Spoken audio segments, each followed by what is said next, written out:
Христэд итгэж хүмүүсийн тийм ээ одоо амьдрал унтаа болох гэдэг тийм ээ их одоо хэцүү асуудал байгаа шүү дээ. Тийм биз дээ тийм ээ. Яаж унтаа болдгоо хүмүүс мэддэг. Гэхдээ мэдсээр байж унтаал байдаг. Сэрээч гэхээр одоохон сэрлээ л гэдэг. Тэ? Мэдээл байдаг унтаад байгаагаа. Тэгэд унтаад байгаадаа бас гимшээд байдаг. Йоо би ч одоо босох ёстой доо гэл ингээл гівтэл байдаг. Тэгсэн мөртлөө тэгсээр гал үд болгож байгаа. Тэгэл магадгүй заримдаа орой болгочтой. Тийм ээ. Тиймэрхүү зүйлийг та нар бүгдээр амсаа үзтээ тийм ээ. Би их ядарчээ гэл ингээл бодоол дотроо. Уг нь сэрэх ёстой доо нэг хийх ёстой юм байгаа даа гэж бодоол гівтэлээд. Сүнслэг одоо сүнслэг амьдралын хувьд бас маш олон Христэд итгэж хүмүүс унтсаар байгаа. Тэгээ яах ёстой юм бэ? Тэр унтлагаас яаж бид нар зэрэг ёстой юм? Ингэж унтах нь юунд муу юм? Тийм ээ. Өнөөдөр бидний ярилцах энэ сэдв болохоор дагалдагч нарын унтсан хэсэг байгаа. Шав нарын. Тэгээ бид нар хэрвээ санаж байгаа бол Есүсийн яг одоо хамгийн сүүлийн баригдах шүн ирж байгаа. Өнгөрсөн 7 хоногт бид нар юуны тухай ярьсан гэхээр эзний зоог. Эзний зоогийг одоо Есүс шавнартаа яг нэг талаар одоо институцлагдсан гэж ярьдаг л да. Юу гэсэн үг гэхээр зааварчилсан. Эзний зоогийг та нар ингэж бариарай гэдгийг ерөнхийдөө нэг талаар зааж өгсөн юм шиг байгаа. Тэгэж дөнгөж дуусаад, магтуу дуулаад тэгээд тэд нар чидүүн модтой уул руу, жимстэй уул руу одоо явсан байгаа. За энэ уул бол маш ойрхон. Зүгээр л яг нэг хэдхэн халхан бол биш л дээ зүгээр. Гэхдээ ямар ч хэлсэн Иерусалимийн одоо сүм байгаа газраас жоохон доошо уруудаад Кедрон гэж нэг жижиг хөндөй гэж ярьж байгаа юм л та. Гэхдээ манайхаар бол нэг томоохон одоо гуу жалга маягийн юм байгаа.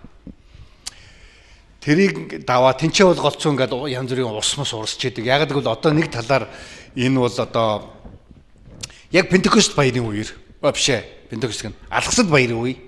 Алгасал баярын үеэр учраас хүмүүс яаж байгаа вүлээ одоо амар маш их хураг ядалж байгаа. Маш их цус урсж байгаа. Тэгээ тэр жижигхэн хедроны тэр дундуур одоо гарч байгаа тэр уссаар бас цус инээ тэр урсж байгаа. Тэгээд тэрийг жоох гатлаад шавнартайгаа тэгээд дөнгөж гатлангуй Гецмен цэцэрлэг гэж Гецмен гэдэг тэр үгний гол санаа болохоор ерөөсөө чидүүн жимсний шахуурга гэсэн л юм газар. Өөрөөр хэлбэл тэр уулан дээр маш их чидүүн жимс буюу олив шүү дээ тийм ээ. Олив жимс ургадаг учраас тэрийг хүмүүс төвж аваад тэнцээ одоо шахаад тэгээд эндээс нь нөгөө тосыг гаргаж авдаг. Ийм одоо газар байсан. Тэгээд Гецмен гэдэг нэртэй Гецмен цэцэрлэг гэдэг ийм нэртэй газар бид нар ерөнхийдөө маш олон удаа сонссон байгаа. Бараг дуулдаг үстэй тийм ээ. Тэр Гецмен дээр. За яг энд болсон нэгэн үйл явдлыг бүгдээр хамтдаа тэгэд харцгаая. Эзний зоог болсны дараа юу болсон? За 27 дугаар ишлэлээс хойш унших хэрэгтэй байгаа бид нар. 27-оос 42 дугаар ишлэл. 27-оос 42. За би уншиж та нар хараарай. Есүс тэдэнд та нар бүгд бүдэрнэ. Учир нь би хончин зохин хонин сүрэг тарж утарна гэж бичигдсэн билээ. Харин би амьлуулагдсныхаа дараа та нараас өмнө Галилд очино гэв. Гэтэл Петр түүнд бүгд бүдэрлэж би тэгхгүй гэхэд Есүс түүнд үннээр би чамд хэлье. Өнөөдөр энэ шөнө азарган дахиад 2 удаа тогтохоос өмнө чи намайг 3 таа үгүйсгэнэ гэвч Петр улам баттайгаар би тантай хамт үхэх ёстой болсон ч таныг үгүйсгэхгүй гэхэд бүгдээрээ бас тэгж хэлцгээвэ. Тэд Гецмен гэдэг газар ирэхэд Есүс шавнартаа намайг залбирах зуур энд сууцгааж бай гэд тэр Петр, Яаков, Йохан нарыг авч явв. Тэгэд түгшиж шаналж эхлэв. Тэгээд тэдэнд сэтгэл минь үхтлээ зовж байна. Энд үлдээд сэргэг байцгаа гэжээ. Есүс чаахан цааш яваад газар унаж хэр боломжтой бол тэрхүү цаг хажуугаар нь өнгөрхийг залбирав. Есүс Аава танд бүх юм боломжтой. Надаас энэ аягийг алгасуулаач. Гэвч миний хүслээр биш харин танихаар болог гэлээ. Есүс ирж тэдний унтаж байхыг хараад Петрт "Симон, чи унтаж байна уу? Ганц цагч сэргэг байж чадсангүй юу? Соригдохгүй тулд сэргэг бай. Залбир. Сүнс чухамдаа тэсэн ядаж байна. Харин махбод дорой юм" гэлээ. Есүс дахин явж өмнөх үгээ хэлэн залбирав. Тэд дахин ирээд нүдэн анилцснаас унтсан тэднийг харав. Тэд Есүст юу гэж хариулахач мэдсэнгүй. Есүс 3 дахь удаага ирж тэдэнд "Та нар унтаж амарсаар л байна уу? Одоо боллоо. Цаг нь ирлээ. Харагтун хүний хүү нүгэлтнүүдийн гарт тушаагдж байна. Бос явцгаая. Харагтун намайг бариулагч айсгүй" гэлээ. Амен. За ингээд Есүсийн дараа ингээд баривчлагдаад тэр оройноо одоо тарчлан зовж тамлуулаад тэгээд маргааш өглөө нь цовдлогдож байгаа ийм үйл явдал болж байгаа. За тэр одоо болж байгаа үйл явдлын орой бид нар энийг голцоо юун дээр ярьдаг штэ. Дахин амьсны баяр үеэр ярьдаг тийм ээ. Дахин амьсны баяр үеэр Есүсийн одоо яг баригдсан үе Петр урвж байгаа тэр хэсэг энэ ч гарч байна. За эхнээс нь хараа Есүс юу гэж хэлсэн? Та нар бүгд бүдэрнэ гэж. Бүдэрнэ гэдэг энэ яг тэр англи дээр болохоор яг та нар бол одоо скандал гэдэг үгийг мэдж байгаа юм шүү дээ тийм ээ та нар. Скандал гэж тийм ээ. Та нар бол бүгдээрээ бол бүдрүүлэгдэн гэсэн юм санаагаар хэлж байгаа. Ер нь бол та нар бол бүгдээрээ зөв зүгээр байж байгаад гинтхэн унгагдана гэсэн ийм санаагаар ерөнхийдөө хэлж байгаа. Та нар бүгдээрээ бүдэрнэ. Ягаад гэвэл хончинг нь цохино. Хонин сүрэг нь бутарна гэж хуучин гэрэн дээр Захария номон дээрээс одоо иш татаж хэлж байна. Тэр цохиулагдах хончин нь бол Есүс гэж Есүс бол өөрийгөө тийм ээ тодорхойлж байна. Нөгөө талаар хонин сүрэг буюу шамнэр нь бол бүгдээрээ ботвсрж сувтаад одоо тун удалгүй дараагийн 7 хоног бид нар энэ тухай ярилцсан. Есүсийг барих гэд хүмүүс ирэхэд нөгөөдөл нь бүгдээрээ ботвсрж зогтсон. За тэрний талаар хаав исэн Захария номон дээр бол иш үзүүлсэн байсан. Тэр иш үзүүлэг биелэгдэх тухай Есүс энэ чи ярьж байгаа. За нэг талаар Есүсийн аврал, Есүсийн загалмайн энэ зам. Есүс яг энэ одоо аимшигтай энэ замаар бол өөрөө ганцаараа явах ёстой. Бүгд зүгтааж алга болно. Бүгд байхгүй болно. Хинч Есүсийг сэтгэл санаагаарч дэмжихгүй. Есүс юу гэж хэлсэн бэлээ? Эли лема сабахтани. Бурхан минь бурхан та намайг юунд орхин вэ гэс. Хинч түүний талд ороог. Бурхан эцэг хүртэл Есүсийг орхих ёстой байсан. Есүс энэ ч өөрөө гав ганцаараа үлдэн та нар бүгдээрээ бут усрж алга болно гэдгийг ерөнхийдөө энэ ч хэлж байгаа. Яг гэвэл Есүсийн аврал бол зөвхөн Есүсээр л ирж байгаа. Тэрнээс Есүс тэр нэмхэн зарим шавнарын ухаалаг байдаг ч гэдэг юм уу. Тийм замаар ирээгүй. Есүс тэр нэмхэн ямар нэгэн хүний буян гавья гар ирээгүй. Есүс гав ганцаараа яг энэ зовлонг идэх хэрэгтэй болсон.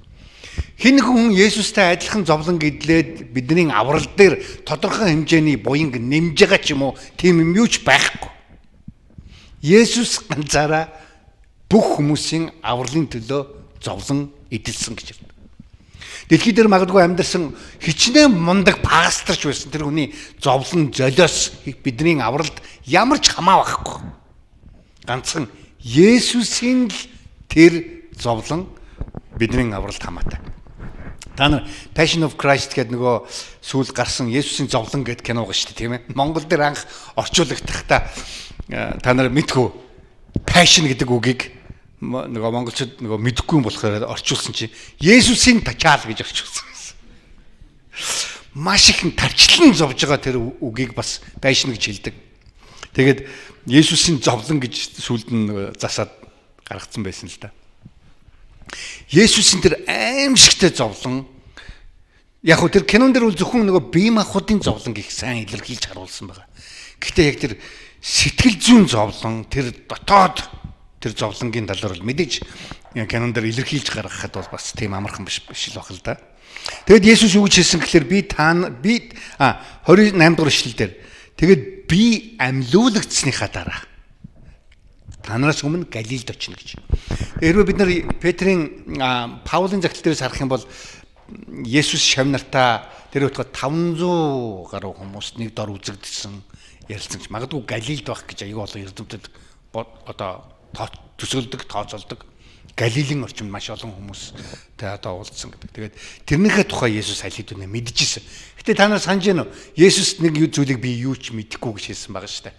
Өмнөхдөр хэрвээ бид нар санаж байгаа бол Есүс болохоор сүм нурахыг 3 хоногийн дараа яаж яахыг тэр өдгөө Иерусалимын 70 одоо манай эртний 70 оны үед Иерусалимын сүм хүртэл нурахыг Есүс мэдчихсэн. Шавнарыгаа одоо урахыг хүртэл мэдж байгаа. Тэд нар бут үсрэхийг мэдж байгаа. Гэхдээ төгсгөлийн тэр үе хизээ ирэхийг Бурхан эцгээс өөр хинч мэдэхгүй гэж хэлсэн. Санаж байна уу те? Нэг зүйлийг ерөөсөө Есүс мэдэхгүй гэж. Гэхдээ Есүс үнэхээр юу ч мэдэхгүй юу. Бид нар өмнөх удаа бид нар ярихдаа Есүс бол 100% хүн байсныхаа хувьд тэрний тухай ерөөсөө мэдэхгүй гэж. Тийм ээ? Энэ дээр бол Есүс одоо бүх зүйлийг мэдж байгаа юм шиг харагдаж. Та нар бүгдээрээ бут өсөр зүхтаана. Тэгээд та нар надаас урвна. Тэгсэн чинь Петр юу гэсэн?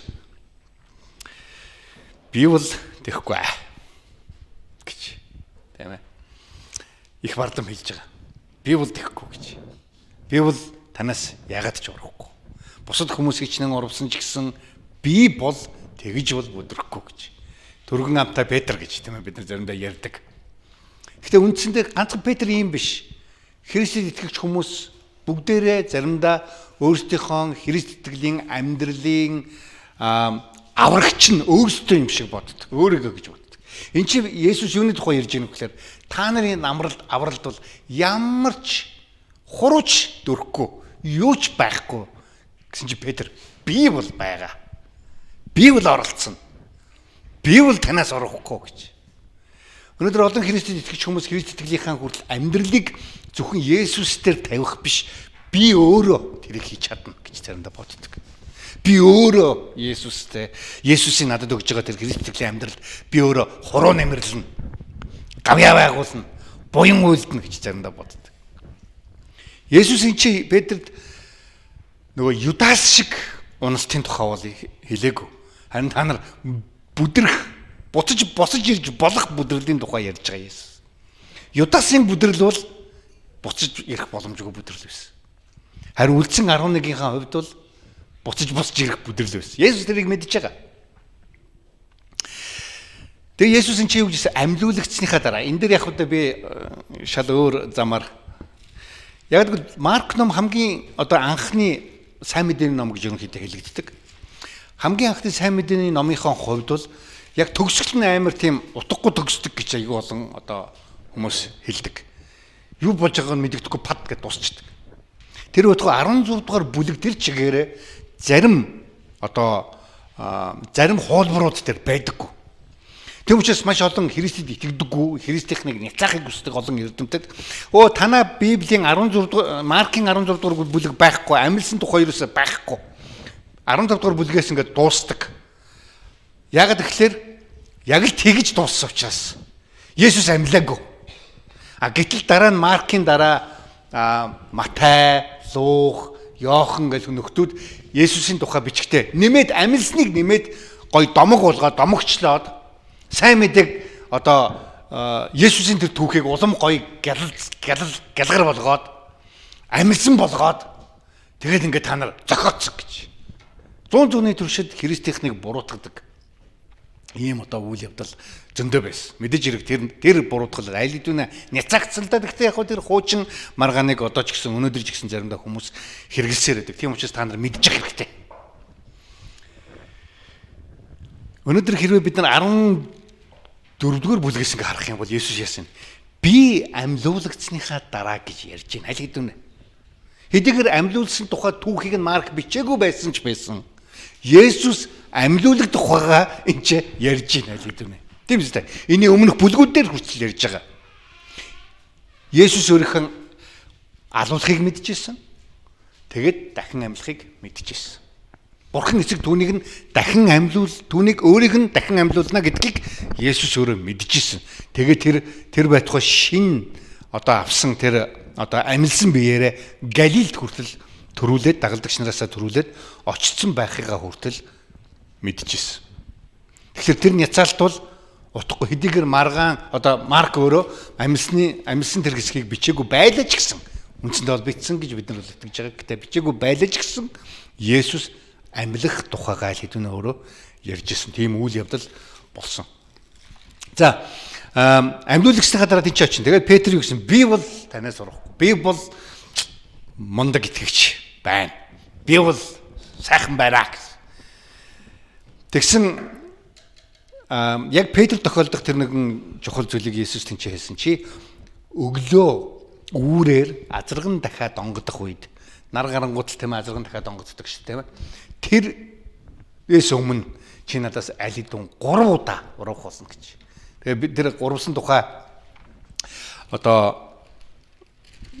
үйл явдлыг маш тодор тийм ээ дараа нь бичсэн байдаг шүү дээ. За тэрний тухай тэр хүрэх болоог байгаа бид нар. За тэрний тухай бид нар дараа ярилцсан. За Есүс тэгж 3 удаа чи надаас урах болно гэсэн чи Петр юу гэсэн? Би тантай үхэх ёстой байсан ч гэсэн би бол хизээч тэхгүй гэж. Маш олон Христэд итгэгч хүмүүс заримдаа өөртөө дэндүү итгэлтэй байдаг л да. Өөртөө итгэлтэй байх нь ер нь бол буруу биш. Гэхдээ авралынхаа хувьд бол Христ итгэлийнхэн амьдралын хувьд бол ариун амьдралын хувьд бол тэгж бардамнах зүйл бидний хинэнд ч байх боломжгүй. Яг гэвэл зөвхөн Есүс эзэн дээр найдаж ижил бид нар өөрсдийнхөө Христ итгэлийн амьдралыг яг ариун, яг зөв, яг ёс зүйтэй авч явж чадна. Өөр дөрөө найдах яг тэр үед л бид нар унтаж эхэлдэг. Яг дараах нь болсон үйл явдал юу болсон? Есүс шам нартайгаа Гецсемане цэцэрлэгт хурж ирээд магадгүй энэ үгүйсгэх тухай ярьсан яриа бол магадгүй Кедроныг ингээл гараад явж байхад яг тэр үедээ хэлжсэн баг. Тэгээ яг Гецсемане цэцэрлэгт очиод Есүс яг нөгөө нэг өөрийнхөө энэ дэлхий дээр ирсэн хамгийн аимшигтай үйл явдалтай нүүр тулж эхлэх гэж байгаагаа мэдчихсэн. Тэм учраас эхлээд Есүсийн хувьд бол хүн байсныхаа хувьд Есүс хэрвээ зүгээр бурхан байж байгаа л алуулж малуулна гэдэг бол бурханд бол өвдөлт бол байхгүй юм чи. Зөв зүгээр байх байсан. Гэхдээ Есүс хүн төрлөختний төлөө яг хүннийхээ хувьд алуулах ус учраас аимшигтай ийм үйл явдалд тулгарч байгаа. Тэгээд Есүс яасан гэхээр залбирна гэж байгаа. Намайг залбирах зуур энд сууж бай гэсэн. Шавнараа үлдээгээ дахиад 3-ыг нь жоохон төрүүлж авч яваад цаашаа авч яваад дахиад энд байж бай. Би энэ ч залбираатгах гэсэн. Есүс өөрөлдөл та нар миний төлөө залбир гэж юус хэлэхгүй байгааз. Есүс өөрөө ганцаараа яг энэ үйл явдлыг давамд бол. Тэдний залбир ямар ч нэмэр болохгүй угаасаа. Авралын хувьд. Харин сэргэг бай гэж хэлсэн. Магадгүй сэргэг байх нэг талаар өнөөдөр бол залбирал бах л да. Гэхдээ тэдний хувьд л Есүсийн төлөө залбирах нь утгагүй яг гэвэл Есүс авралыг үйлдэхэд ямар нэгэн хүний тусламж ямар ч хэрэггүй байсан. Угсаа Есүс ганцаараа энэ авралыг энэ үйл явдлыг хийх ёстой. Тэм учраас Мартин Лютер одоогоос 500 гаруй жилийн өмнө юу хэлсэн? Ганц Есүсээр л аврагдана гэж. Өөр юугаар ч аврагдахгүй. Би залбирсан учраас ч гэдэг юм уу? Би ойлгосон учраас ч гэдэг юм уу? Би ухаарсан учраас ч гэдэг юм уу? Би гэмшсэн учраас ч гэдэг юм уу? Би Есүсийг бодсон учраас ч гэдэг юм уу? Аврагдаагүй. Ганцхан Есүсээр л аврагдсан. Есүсийн үйлдсэн үйл явдлаар л аврагдсан. Энэ үйл явдал бол Христ итгэгч хүмүүсийн хувьд бол бараг өдөр болгон санаж явах ёстой үйл явдал. Яг л Христ итгэл гэдэг юугаар ирсэн бэ гэхээр яг энэ үйл явдлаар дамжуулж ирсэн баг. Есүс тэр зовлонг тэр авралыг ганцаараа туулах хэрэгтэй байсан. Тэгээд Есүс энэ 33 дугаар ишлэл дээр их сонирхолтой үгээр хэлсэн байгаа юм лээ. Түгшиж, шаналж эхэлвэ гэж. Нэг талаар бүр паниктсан гэсэн юм утгаар хэлж байгаа. Нэг талаар бүр ингээд твдээд бүр ингээд яахаа мэдхээ байж байгаа ийм одоо дүр зургийг ерөнхийдөө илэрхийлж байгаа. Тэгээс сэтгэл минь үхтлээ зовж байна гэж тийм маш их шаналж одоо болж яаж байгаа. Өөрөөр хэлбэл нэг эрдэмтэд гэж одоо байдлаар яруу байдлаар хэлсэн байл л дээ. Бүх дэлхийн хүн төрлөختөн мөнхийн мөнхөд өдөр болгон маш их хэмжээгээр уух ёстой зовлонгийн аягийг Есүс нэг удаа ганцхан том одоо хөнтөрж байгаа ууж байгаа гэж. Тэр ямар их аимшигтай одоо зовлон хүнд дарамт хүнд хэцүү зүйл байсныг одоо тэгж тайлбарж илэрхийлж байна л да. Есүс тэнцээ маш их үхтлээ зовж байгаа гэдэг энэ үг нь яг тийм утгатай. 100 туршдах, мянганы туршдах хүн төрлөختний хүн болгоны мөнхийн мөнхөд тамд уух ёстой тэр аимшигтэй зовлонгийн тийм ээ аягийг Есүс нэг удаа хөнтөрж байгаа. Тэр үед. Тийм үйл явдал болж байна гэж нэг эрдэмтэн хэлсэн байна. За тэгэд та нар энэ ч үлдээд сэргэг байж бити унтаараа гэж хэлж байгаа. Есүсийн авралыг хэрхэн яаж өөрсдийнх нь төлөө давн туулж байгаа тэр замыг та нар хараарай. Яаж бурхан эцгийнхэн өмнө залбирж байгааг сонсоорой. Яаж хүн төрөл та нарын төлөө Есүс өөрийгөө өгснийг харж сэргэг бай гэсэн ийм байдлаар ерөнхийдөө Есүс хэлж байгаа. Өнөөдөр яг бидэнд хэлж байгаатай адилхан. Тэгвэл өдөр болгон бид нар амар мундаг өөрийнхөө хүчээр би ямар ч байсан эзнээс урахгүй гэж өнгөрөх биш. Харин сэргэг байх тухай чи Есүс ярьж байгаа. Тэгээд цаашаа яваад Есүс юу ч хэлсэн? Танд бүх юм боломжтой гэж. За энэ үг бол бас 100 туршид маш олон хүмүүст буруугаар хэрэглэгдэж, ойлгогдож, маргалдаж исэн юм үг байгаа. Есүс яагаад ингэж хэлсэн бэ гэж. Есүс бурханд бүх юм боломжтой тэр нь үнэн үү? Үнэн. Гэхдээ Есүс энэ чинээс юу асууж байна? Энэ аягийг надаас холдуулаач гэж. Ямар аягийг гэхэлэр тэр зовлонгийн аягийг. Тэр бүх зовлон зүдгүүрийг надаас холдуулж болж чадах уу? Бурхан чадна. Яг л бурхан зүгээр л заавал хүүгээ ингэ зовгоод ядгийн. Зүгээр л та нарыг уучлаа. Та нар муусан балиар юмнууд тамд орох ёстой. Гэхдээ яах вэ? За та нарыг оруулахаа боллоо гэж хэлж чадах уу? Чадна шүү дээ. Тэг яагаад тэгээгүй юм? Тэр үед бүр дээр үед энэ талын асуудал мэдээж хэрэг хөндөгдөж ирсэн. Бүр 5 дугаар зууны үед хурцаар бас одоо реализм гэдэг нэг хэсэг хүмүүс, номинизм гэдэг нэг хэсэг хүмүүс гарч ирсэн байсан. Тэр хүмүүс юу гэсэн гэхээр бурхан яалтч байхгүй л ингэх хэрэгтэй байсан. Яг л бурхан өөрөө хуйлдаа захирагдах хэрэгтэй гэж. Өөрөөр хэлбэл бурхан хуулиас жоохон юм шиг ийм байдалтай одоо ойлгож ирсэн хэсэг хүмүүс байсан. Тэр бол мэдээж хэрэг буруу. Гэтэл зарим хүмүүс болохоор бурхан зүгээр өөрөө тэгмэр байсан. Хуйлгүй бурхан хамаагүй. Аль нь бол биш. Яг одоо манай бидний одоо итгэл юм шүү гэхээр бурхан өөрийнхөө зан чанарын хувьд хуулиндаа баригдаж байгаа гэж. Зан чанарын хувьд. Тэрнээс биш хууль нь мундаг учраас биш. Бурхан өөрөө хинбэ гэдгээсээ болж байгаа. Бурхан туйлын шудраг учраас аливаа муу мухай зүйл үр дүнгүү шийтгэлгүйгээр өнгөрж болохгүй гэсэн ийм шудраг байдал бурханд байдаг өөрт нь. Та нар зарим шудраг хүмүүсийн тухай мэдэн шин тийм ээ. Өөрөө амар шудраг учраас би унтахгүй байсан ч хамаагүй би хоол идэхгүй ч байсан хамаагүй би энийг хийх ёстой гэж зарим хүмүүс тэгдэг штэ. Шудраг байдал бурхны. Бурхан хизээч муу мухайтай нэгдэх тийм бузар ийм хаацайлсан хүн шиг ийм нөгөө за яах вэ гэдэг ийм хуурамч байдал байхгүй учраас муу мухай зүйл заавал шийдэгдэх ёстой байсан. Гэхдээ бурхан бас өөрийнхөө бүтээсэн хүндрэлтэнд маш их хайртай.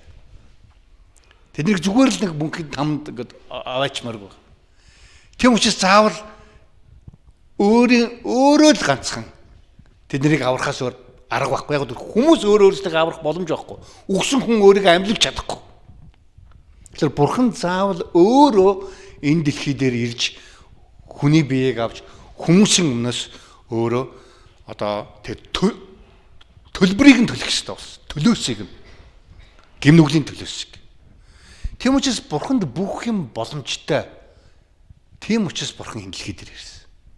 Бурхан бүх юм боломжтой гэхдээ бурхан хизээч өөрийнхөө ариуныг бузраас солихгүй.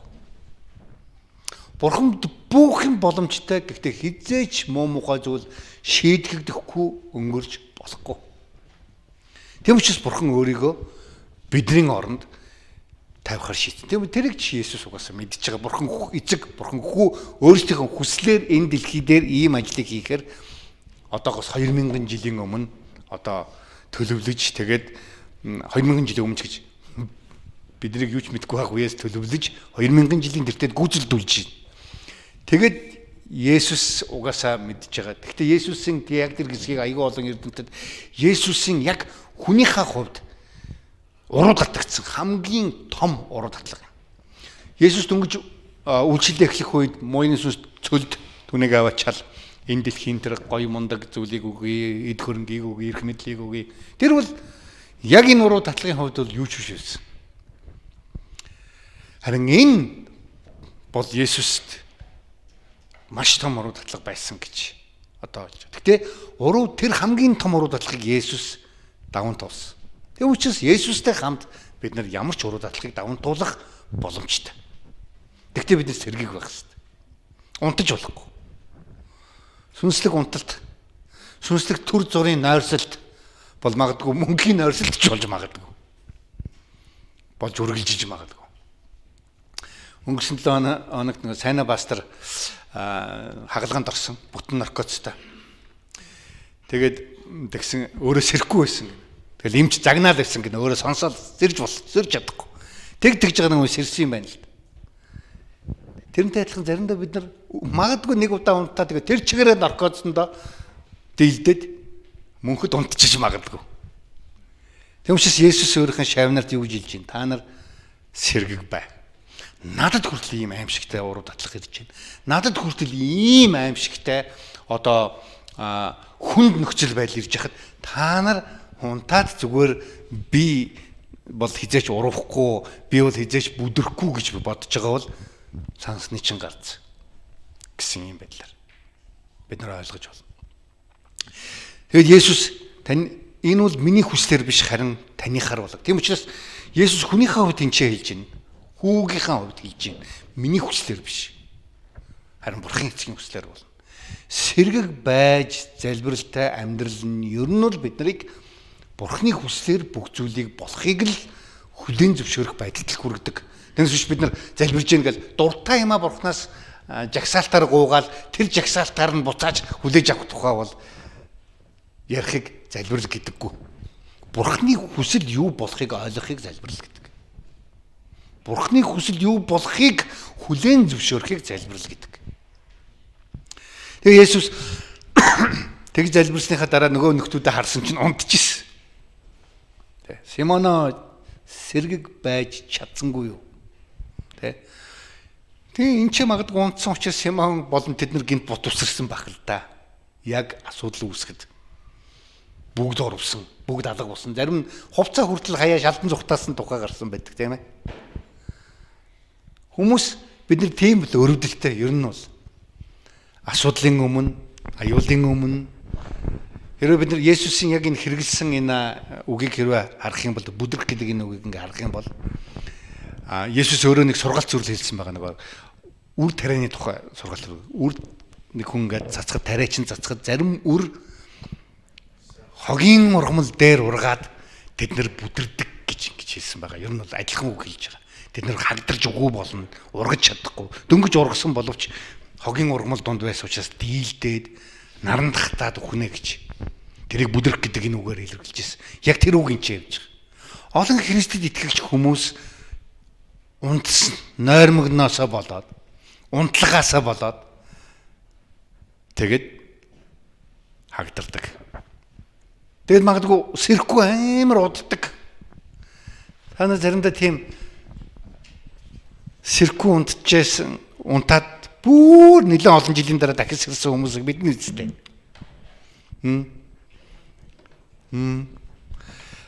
Маш олон хүмүүс тийм байдаг. Ингээд заримдаа би жоохон бахта цуглаанд явж ирсэн. Тэгээд одоо тэгэл ингээд яасан ч юм тэгэл ингээд сүулдэ ингээд маш олон жил болчлоо. Одоо эзэн дээрээ эргэж ирээ энэ гэж ирж байгаа хүмүүс зөндөө байгаа. Тийм хүмүүс. Тийм учраас Есүс юу гэж хэлж байна? Сэргэг бай. Дахиж хурж ирээд Есүс та нар унтаж амарсаар л байрлуу. Цаг нь боллоо. Одоо хүний хүн төрлөختний төлөө нүгэлтнүүдийн гар тушаагдаж тэгээд үхэх цаг нь ирж байна. Сэргэг бай. Та нар надад туслаарай. Одоо амар олон хүмүүс ирнэ шүү. Энэ тийм хамгаалаарай ч юм уу. Тийм хэлээгүй. Авралынхаа хувьд Есүс өөрийнх нь хийх юмыг хийсэн. Харин бидний хийх юм бол уг нь аюул жижигхэн хэсэг нь.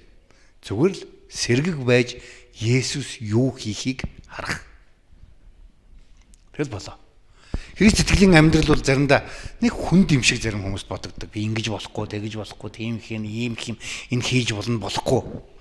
Үгүй шүү дээ. Үндсэндээ бол Есүс миний амьдрал юу хийхийг л сэргэг гярхаа харж чадахыг л Христ итгэлийн амьдрал гэж хэлж байгаа. Тэрийг олж мэдэх юм. Заримдаа эзэн бидний амьдрал гайхалтай зүйл хийсэрэл бид нар мэддэггүй. Яг гэвэл бид нар унтчихсан учраас. Биднийг хэнийг шүүж мэдээг байхад Есүс айл хэдүүнээ бидний авралын төлөө ажиллах хийсэн байна. Бидний хэнийг мэдээг байхад бидний дотор эзэн итгэлийг тавьж өгсөн. Бид нар хэнийг мэдээг байхад бидний амьдралд бидний нэг санаандгүй гуусан залбирлыг биелүүлж өгсөн байдаг. Бид нар заримдаа тэрийг анзаардаггүй зүгээр л унтчихсан учраас. Сэргэг байж чадаагүй байсан учраас. Тэм учраас Есүс өнөөдөр биднийг юу гэж байна? Битээ унтаарай. Сэргэг байгаарай л гэж. Амен.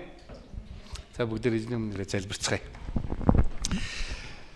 Тэнгэрлэг их эзэн минь танд баярлалаа. Тэгээд та биднийг яг Гетсеман цэцэрлэгт байсан шавнарыг шиг биш харин сэргэг итгэгчд байхад та туслаач. Яг Паулын хэлсэн шиг сэргэг байж залбирдаг, тасралтгүй залбирдаг, сэргэг байдаг ийм итгэгчд байлгаж өгөөч. Тэгээд энэ дэлхий дээр эзэн минь таны үннийг тунхаглахад бид нар ямар нэгэн тийм унтаа байдалтай дайчид биш.